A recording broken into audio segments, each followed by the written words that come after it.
Hoy vamos a hablar de esta noticia que ha salido en todos los medios de comunicación y ha despertado muchísimo interés capilar, con un titular muy prometedor. Un nuevo suero capilar realmente hace crecer el pelo en 2 semanas, según dice un estudio. Como siempre, queremos ir más allá del titular y analizar la evidencia científica que lo respalda. Así que si quieres saber si este nuevo suero puede serte útil en tu caso particular, muy atento y muy atenta, porque ¡comenzamos! Como te decíamos, un nuevo estudio científico ha visto que hay una solución tópica que es puesta directamente en el cuero cabelludo que puede mejorar la alopecia androgenética. Hace algunos años, otros investigadores demostraron que este mismo compuesto podría favorecer el crecimiento capilar, pero in vitro, es decir, en el laboratorio. La novedad es que el nuevo estudio publicado se ha hecho ya en humanos. Se trata de un ensayo clínico aleatorizado, doble ciego y controlado con placebo, que podríamos decir que es el estándar de oro en cuanto a evidencia científica. Se realizó con 60 participantes sanos durante 56 días y se probaron 5 formulaciones distintas comparando los resultados.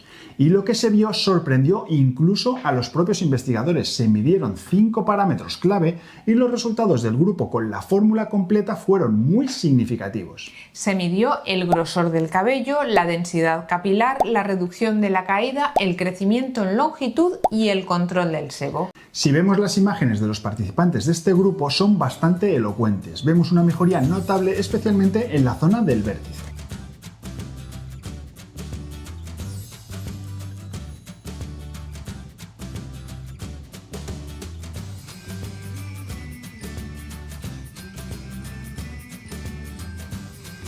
¿Y cuáles fueron los resultados, Laura? Pues mira, con respecto al grosor del cabello aumentó una media de 27,9 micrómetros frente a solo un 13,9 en el grupo placebo, una diferencia que es estadísticamente significativa. Unos resultados francamente buenos, pero que no se queda ahí la cosa.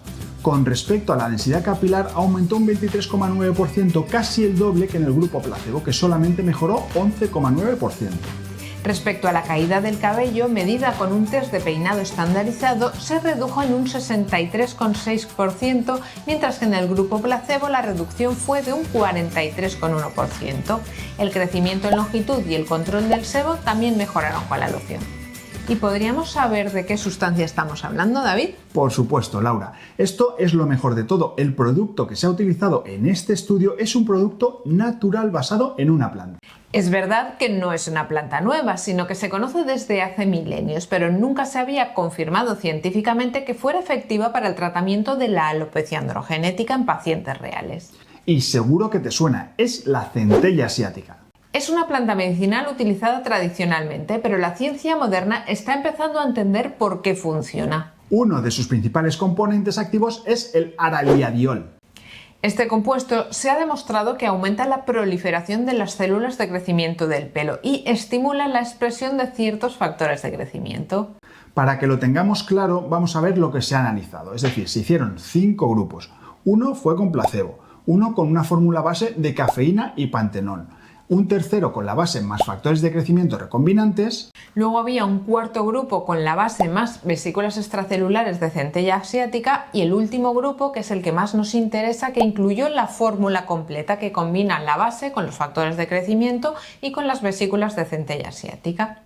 Para el que no las conozca todavía, las vesículas extracelulares o exosomas vegetales son nanopartículas que transportan los compuestos bioactivos de la planta, permitiendo una mejor absorción y eficacia. Pero lo bueno de este estudio es que se ha combinado la centella asiática con otros compuestos y se ha visto que la combinación es mucho mejor que los productos por separado. Como decimos siempre, es importante destacar la sinergia. Los resultados del grupo que combinaba la centella asiática con factores de crecimiento fueron superiores a los de los grupos que utilizaban otros componentes por separado. Esto sugiere que no solo se suman los efectos, sino que podrían estar potenciándose mutuamente. Por supuesto, hay que ser cautos. Es un estudio de 56 días. Sería interesante ver los resultados a más largo plazo, por lo que se necesitan más estudios.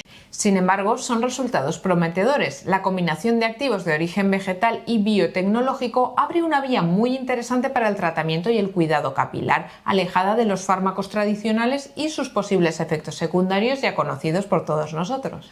Es una estrategia multifactorial que estimula el crecimiento y mejora la salud global del cuero cabelludo. Estaremos muy atentos a esta línea de investigación porque podría representar una herramienta valiosa en nuestra práctica clínica más adelante. Y ahora la pregunta que quizá te estés haciendo: ¿dónde puede conseguirse este producto y cuándo estará disponible, Laura? Pues es una pregunta muy importante, pero hay que tener en cuenta que estamos analizando un estudio científico muy reciente. La empresa que ha desarrollado esta fórmula específica y que ha proporcionado los productos para el ensayo clínico tiene este nombre que estás viendo aquí abajo. Lo habitual es que tras la publicación de un estudio tan prometedor como este, la empresa comience los procesos para su comercialización, pero no es algo inmediato. Por lo tanto, a día de hoy no es un producto que se pueda encontrar en farmacias o tiendas. Tendremos que seguir la pista de esta compañía que hemos dicho antes y habrá que estar muy atentos a sus futuros lanzamientos. Es la consecuencia de estar a la vanguardia. A veces hablamos de descubrimientos que tardarán un poco en llegar al mercado global. Por supuesto, en cuanto tengamos noticias sobre su disponibilidad, seréis los primeros en saberlo. Y hasta aquí nuestro análisis de hoy. Esperamos que te haya parecido tan interesante como a nosotros. ¿Qué opinas de esta nueva vía terapéutica? Déjanos tus comentarios y preguntas más abajo. Hasta el próximo programa. Hasta el próximo programa.